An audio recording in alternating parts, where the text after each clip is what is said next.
Câmara de São José dos Campos aprovou o gatilho salarial de 5% para os servidores. Mas os vereadores também colocaram o prefeito e secretários municipais de carona no aumento.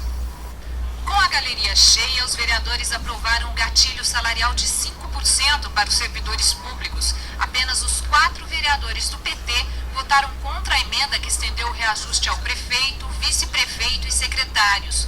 O projeto deveria ter sido votado no dia 10 de maio, mas foi adiado por 2 vezes. O vereador Tonhão Dutra pediu um prazo para avaliar a emenda. Não pode dar aumento para o prefeito e secretário, porque já tem aumento, né? Então dá gatilho para ele, está mudando a lei. A oposição queria o desmembramento do projeto para que fossem votados separadamente o gatilho dos servidores e o gatilho do prefeito, vice e secretários. O Ministério Público também deu parecer favorável à separação. O presidente da Câmara disse que o reajuste para o prefeito não é ilegal. Houve sim uma sugestão do MP em fazer o desmembramento da matéria, mas o entendimento nosso jurídico é que do jeito que está correto. Sempre foi feito desse jeito, né? E assim nós vamos proceder. Já o Sindicato dos Servidores Municipais se colocou contra a medida. É dinheiro público e tem que ser direcionado de uma forma ética e transparente, sem usar o trabalhador.